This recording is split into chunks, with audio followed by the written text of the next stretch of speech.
ఒక రాత్రి దర్శనంలో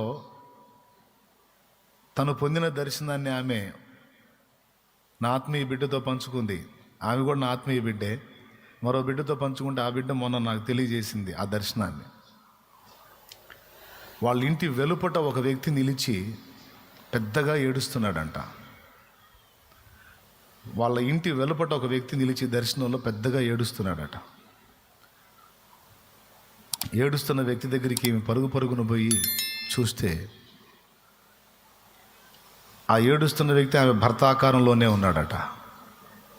ఆపకుండా ఏడుస్తున్నాడంట. ఎందుకయ్యా అంతసేపు ఏడుస్తున్నావు అంటే ఆ ఏడుస్తూ ఆ ఏడుపులోని 2 మాటలు చెప్పాడంట ఆయన. అక్కడ నా పిల్లలు తండ్రి లేని పిల్లలై అనాథలై బిక్కుబిక్కుమంటున్నారు. నా బిడ్డల దగ్గరికి ఎవరు వెళ్తారు అని ఏడుస్తున్నాడంట.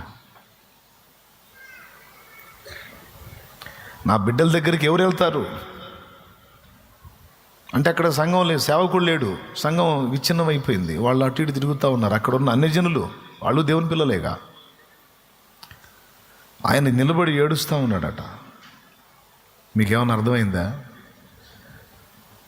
రక్షింపబడిన ఆత్మల విషయంలోనూ రక్షణ పొందని ఆత్మల విషయంలోనూ దేవుడు ఎంత శ్రద్ధ కలిగి ఉంటాడో చూడండి. మీకేం అనిపించలేదేమో కానీ అది విన్నప్పుడు నా గుండె జల్లు మంది ఏడుపు వచ్చింది నాకు. వెంటనే నాకు దుఃఖం వస్తే పోయి ఒంటరి కూర్చొని ఏడుస్తా. మరి ఏం చేయాలా? ఆ దైవజనుడిని కోల్పోయిన సంఘం విచ్ఛిన్నం అయిపోయింది. అక్కడున్న రక్షింపబడాల్సిన ఆత్మలు ఇబ్బంది పడుతున్నాయి. అన్ని జనులు చూడండి, నిజమైన తండ్రి ఎవరో వాళ్ళకి తెలుసా?